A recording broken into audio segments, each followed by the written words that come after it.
Era un domingo tranquilo en la Ciudad de México, el 20 de noviembre de 1910, en los barrios elegantes de la Colonia Roma y el Paseo de la Reforma.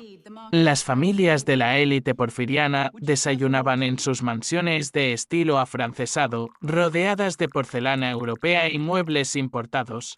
En los mercados del centro, los vendedores acomodaban sus puestos con la misma rutina de siempre. En las haciendas del norte, los peones se levantaban antes del amanecer para trabajar tierras que nunca serían suyas. En los estados del sur, los campesinos indígenas llevaban décadas viendo cómo sus comunidades perdían sus tierras ancestrales ante los decretos de un gobierno que no los reconocía como ciudadanos, sino como obstáculos al progreso.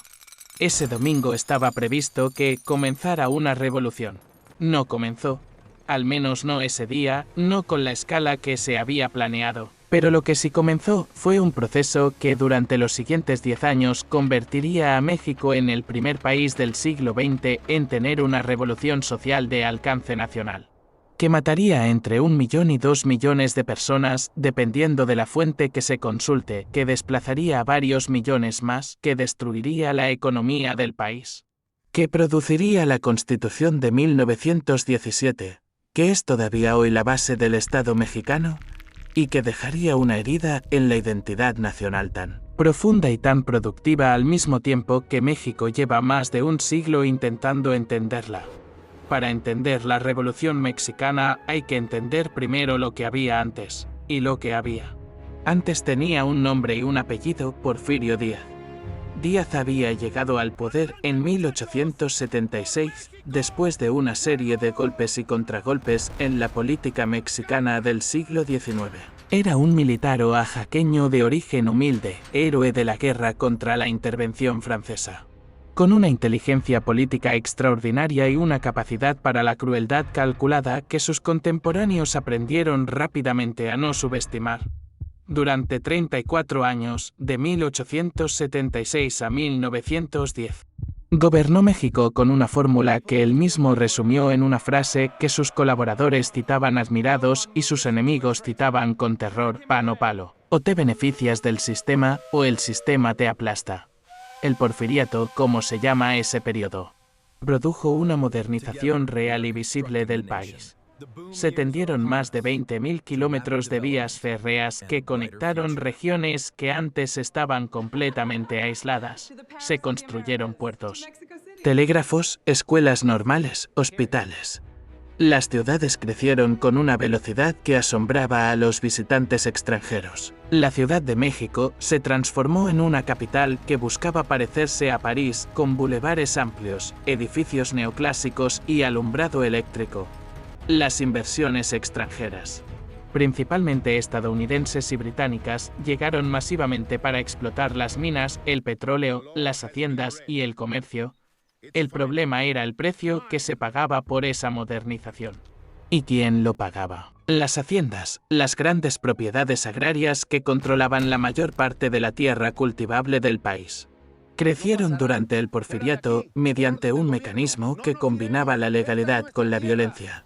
Las llamadas leyes de baldíos permitían declarar como terrenos sin dueño a cualquier propiedad que no tuviera títulos formales registrados al estilo europeo. Las comunidades indígenas de todo el país, que habían vivido y trabajado sus tierras durante siglos bajo sistemas de propiedad comunal que no reconocía el Estado liberal porfiriano, perdieron millones de hectáreas en pocas décadas. Los campesinos que antes habían tenido acceso a la tierra se convirtieron en peones de hacienda, atados al latifundio a través del sistema de tienda de raya, donde el patrón pagaba parte del salario en vales canjeables únicamente en la tienda de la hacienda, que vendía a precios que garantizaban que el peón nunca pudiera saldar sus deudas y por lo tanto nunca pudiera irse. En el norte del país, la situación era diferente pero igualmente explosiva. Chihuahua y Sonora eran estados de rancheros, de pequeños propietarios que habían ganado sus tierras luchando contra los apaches durante décadas. Eran hombres armados, independientes, acostumbrados a resolver sus problemas sin esperar nada del gobierno central. Cuando las políticas porfirianas comenzaron a favorecer a los grandes hacendados y a las compañías extranjeras a expensas de los rancheros medianos y pequeños. La resistencia tomó la forma que conocía, la del hombre con rifle y caballo, la del bandidaje que en determinado momento se convierte en guerrilla y la guerrilla en ejército. En Morelos, al sur de la Ciudad de México, la situación era diferente de nuevo. Era un estado azucarero, con haciendas que habían expandido sus plantaciones hasta absorber literalmente los ejidos de los pueblos indígenas. Los campesinos de Morelos no eran rancheros independientes ni peones sin tierra. Eran comunidades con memoria histórica de sus derechos, con documentos coloniales que probaban la propiedad de sus ejidos, con líderes locals que sabían leer y que conocían la ley lo suficiente como para saber que la ley no los iba a salvar. De ahí saldría, en el momento adecuado, Emiliano Zapata. El detonador de todo fue, paradójicamente, una entrevista periodística. En 1908, Díaz concedió una entrevista al periodista estadounidense James Krellman en la que afirmó que México estaba listo para la democracia, que él mismo creía que era tiempo de permitir partidos de oposición y que no tenía intención de reelegirse. La entrevista fue publicada en inglés para un público extranjero y Díaz probablemente no esperaba que causara el impacto que causó en México, pero sí lo causó. La élite política e intelectual del país la leyó como una apertura real. Comenzaron a organizarse grupos y clubes políticos que discutían candidaturas y programas.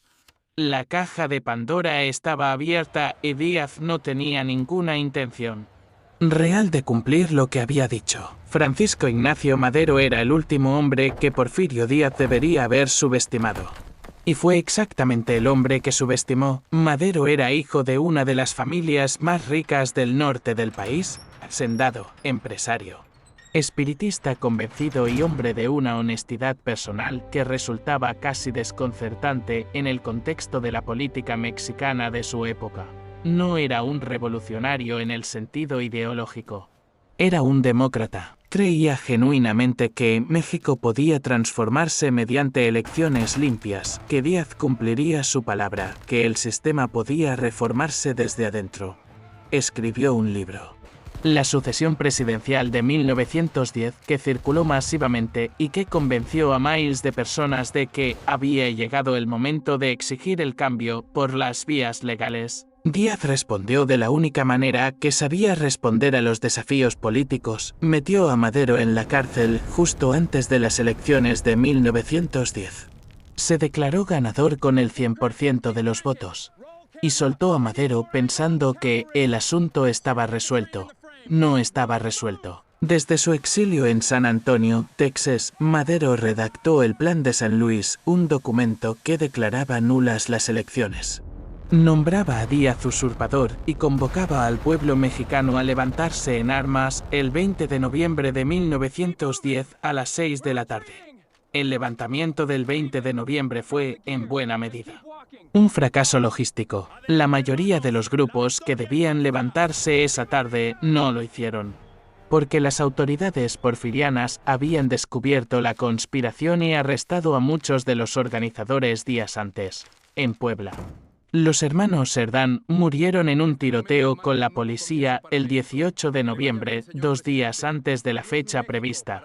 Parecía que el movimiento moría antes de nacer. Pero en Chihuahua, un ex muletero y ex cuatrero llamado Pesquio Orozco y un ex empleado de carnicería llamado Doroteo Arango, conocido por todos como Francisco Villa, sí se levantaron, y con ellos otros grupos dispersos en el norte. El fuego no se apagó esa noche. Creció. Pancho Villa merece un párrafo aparte porque es quizás el personaje más cinematográfico de toda la revolución. En el sentido más literal de la palabra. Fue el primer líder militar en firmar un contrato con una productora de cine de Hollywood para que filmara sus batallas. Y se dice que retrasó algunos ataques hasta que hubiera suficiente luz para que la cámara captara bien la acción. Era analfabeto, carismático, hasta el punto de generar una lealtad casi irracional entre sus hombres, violento con una intensidad que sus propios aliados encontraban a veces insoportable. y al mismo tiempo capaz de destellos de generosidad y humor que sus enemigos nunca le reconocieron. Era todo eso al mismo tiempo, sin contradicción aparente. Como si hubiera nacido para existir en el caos de una guerra civil donde las reglas normales no aplican. Para mayo de 1911, el ejército federal porfiriano estaba en colapso. Las fuerzas maderistas habían tomado Ciudad Juárez, la ciudad fronteriza más importante del norte, en una batalla que demostró que el régimen de Díaz no podía defender ni las posiciones estratégicas más evidentes. Díaz renunció el 25 de mayo de 1911 y se embarcó hacia Europa, hacia un exilio en París, donde moriría 4 años después. Cuando el barco zarpó del puerto de Veracruz, un periodista le preguntó a quién culpaba por todo lo que había pasado. Díaz respondió con una lucidez amarga que nadie le había visto antes a Madero. Dijo: ¿quién ha soltado un tigre? Veremos si puede controlarlo. No pudo. Lo que siguió a la caída de Díaz no fue la democracia pacífica que Madero había imaginado. Fue la apertura de una caja de conflictos, acumulados durante décadas que ningún llamado al orden podía cerrar. Madero llegó a la presidencia con el 80% de los votos en las elecciones más limpias que México había tenido en décadas. Y gobernó durante 15 meses que fueron una agonía constante. Era atacado desde la derecha por los porfiristas que querían volver al orden anterior. Era atacado desde el sur por Zapata, que había esperado de Madero una reforma agraria inmediata y que cuando no llegó lanzó el Plan de Ayala en noviembre de 1911. Desconociendo a Madero y exigiendo la devolución de las tierras a los pueblos. Era atacado desde el norte por Orozco, que se rebeló en 1912 cuando sintió que sus sacrificios militares no habían sido recompensados con el poder político que esperaba. Y era atacado desde adentro de su propio ejército por un general que había heredado del porfiriato no solo el uniforme sino la filosofía completa de gobernar por la fuerza. Victoriano Huerta era todo lo que Madero no era: un militar profesional, cínico, alcohólico funcional, sin ninguna ilusión sobre la naturaleza del poder y sin ningún escrúpulo sobre los métodos para obtenerlo y mantenerlo. En febrero de 1913, durante los 10 días de combates urbanos en la Ciudad de México que se conocen como la Decena Trágica, Huerta traicionó a Madero. Se alió con los rebeldes que lo atacaban y arrestó al presidente, el embajador de los Estados Unidos, Henry Lane Wilson, que despreciaba a Madero y prefería la estabilidad del autoritarismo a la incertidumbre de la democracia. Actuó como intermediario en el proceso de traición. Madero fue obligado a renunciar bajo promesa de que él y su vicepresidente José María Pino Suárez serían libres de salir del país. 2 días después, el 22 de febrero de 1913, ambos fueron asesinados a tiros en las afueras de la penitenciaría de la Ciudad de México, en lo que las autoridades presentaron como un intento de fuga. Nadie creyó esa versión entonces. Nadie la cree hoy. El asesinato de Madero unificó en su contra fuerzas que hasta ese momento no tenían nada en común. Venustiano Carranza, gobernador de Coahuila, aristócrata norteño con bigote patriarcal y una solemnidad casi cómica, proclamó el Plan de Guadalupe desconociendo a Huerta y asumiendo la jefatura del movimiento constitucionalista. Zapata siguió peleando en el sur. Villa reorganizó su división del norte en Chihuahua, con una velocidad y una eficacia que desconcertó a los estrategas militares de ambos bandos. Álvaro Obregón, un sonorense que había sido agricultor y que demostró ser uno de los mejores generales que México ha producido en toda su historia, se unió al constitucionalismo y comenzó a avanzar desde el noroeste. El año 1914 fue el año de los grandes movimientos militares. La división del norte de Villa era en ese momento el ejército más poderoso de México. Probablemente el más poderoso del continente americano en ese momento: 40 o 50.000 hombres con artillería, caballería, trenes militares propios que Villa había capturado o construido.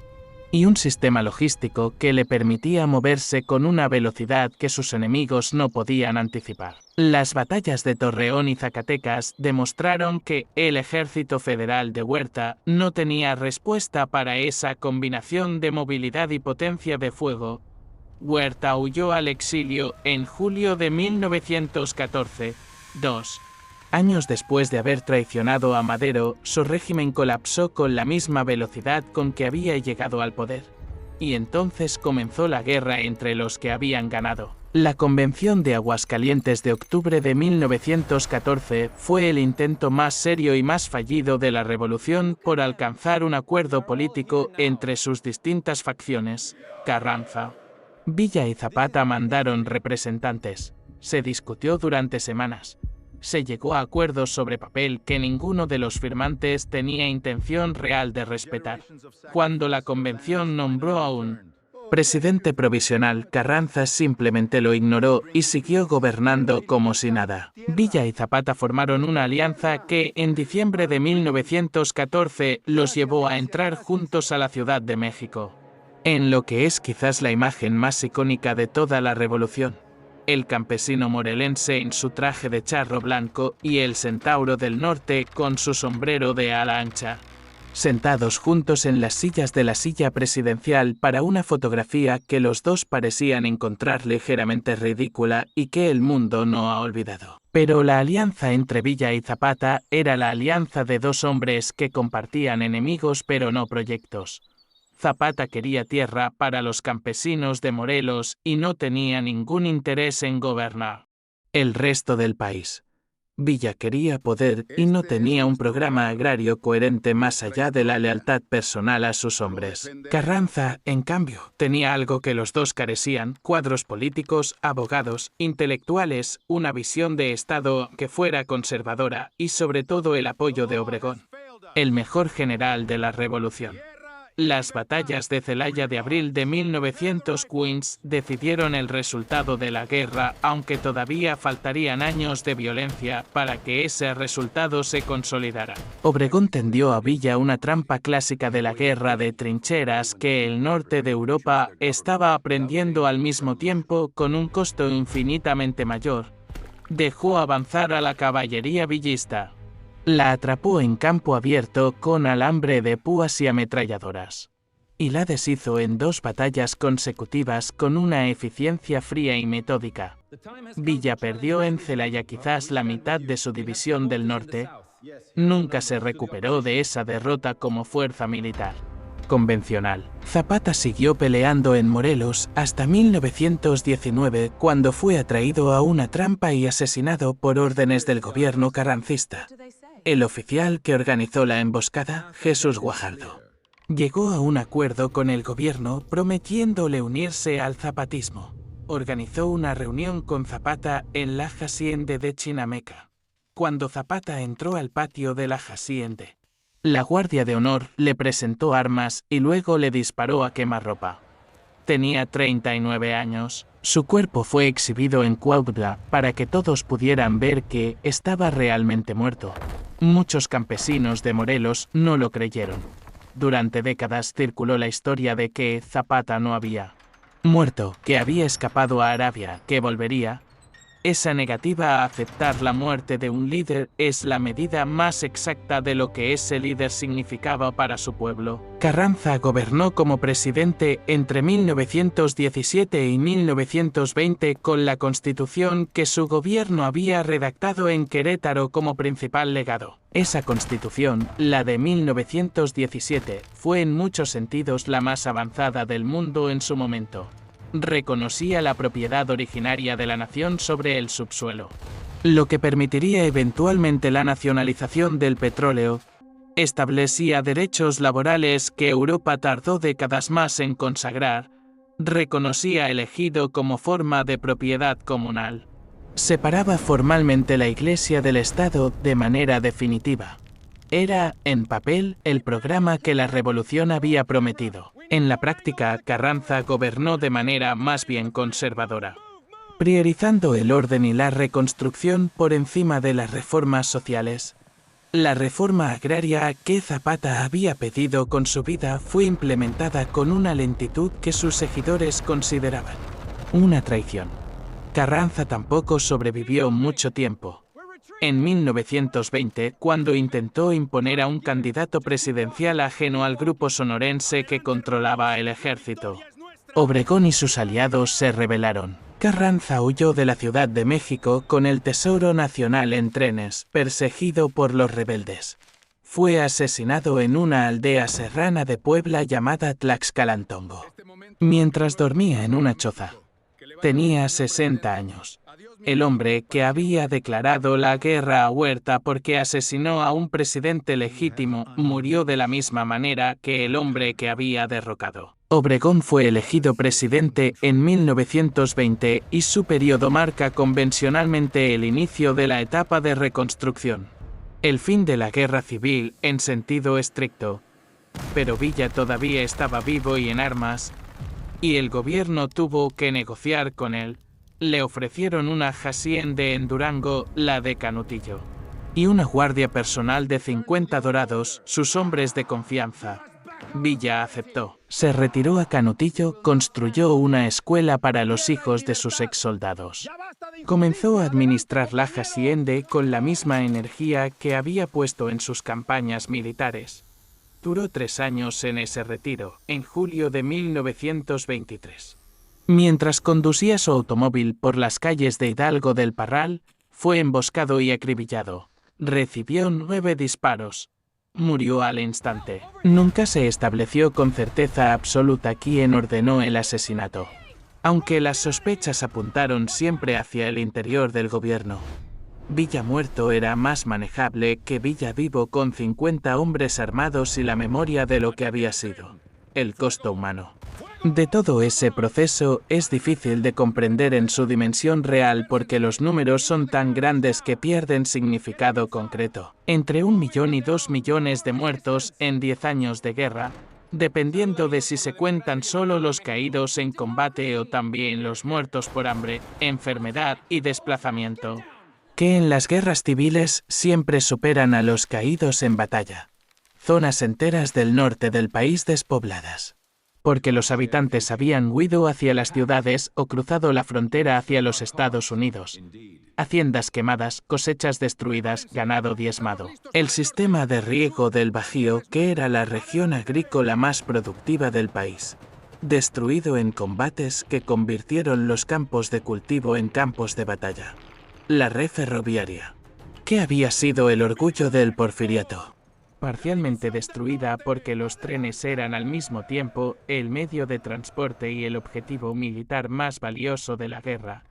La economía mexicana tardó décadas en recuperarse. Algunas regiones no se recuperaron nunca del todo en el sentido de volver a lo que habían sido. La población total del país en 1920 era menor que en 1910. Algo que no había ocurrido en México desde las epidemias del siglo XVI.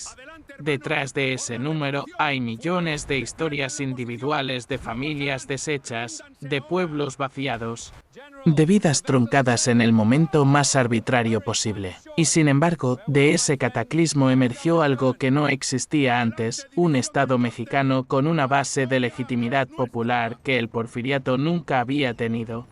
La Constitución de 1917, con todos sus límites de implementación, consagró derechos que cambiaron permanentemente la relación entre el Estado y sus ciudadanos. La reforma agraria, por lenta e incompleta que fuera en su ejecución, devolvió tierras a millones de campesinos. La educación pública, impulsada con una energía extraordinaria por José Vasconcelos como secretario de Educación en los años 20. Llegó a regiones que el porfiriato había ignorado completamente.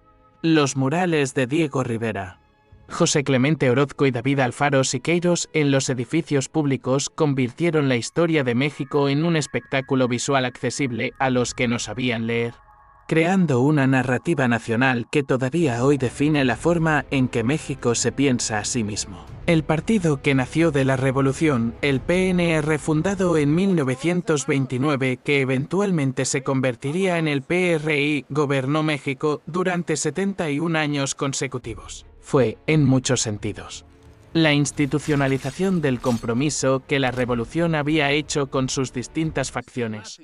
Un sistema que distribuía el poder entre los grupos que habían participado en la guerra, que usaba el lenguaje y los símbolos revolucionarios como fuente de legitimidad, pero que gobernaba con una combinación de cooptación y represión que sus críticos encontraban indistinguible del porfiriato que supuestamente había derrocado. Esa es quizás la paradoja más profunda de la Revolución Mexicana.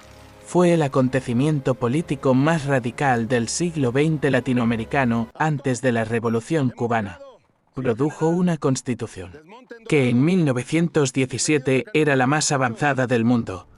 Costó más de 1 millón de vidas, y el sistema político que generó duró 70 años y terminó siendo acusado exactamente de los mismos vicios que la revolución había prometido eliminar: corrupción, compadrazgo, concentración del poder, represión de la disidencia. Los nombres de la revolución están escritos en letras de oro en el Congreso de la Unión: Hidalgo, Morelos, Juárez, Zapata, Villa, Madero, Carranza, Obregón. Están en los nombres de colonias, avenidas, estadios, escuelas en cada rincón del país. La revolución es al México moderno lo que la Revolución Francesa es a Francia o la Guerra Civil a los Estados Unidos. El mito fundador, el momento en que el país decidió lo que quería ser. Aunque la distancia entre esa decisión y la realidad haya sido siempre enorme y en algunos momentos escandalosa. Lo que comenzó ese domingo de noviembre de 1910, cuando los hombres de Orozco y Villa se levantaron en las sierras de Chihuahua y los campesinos de Morelos afilaron sus machetes.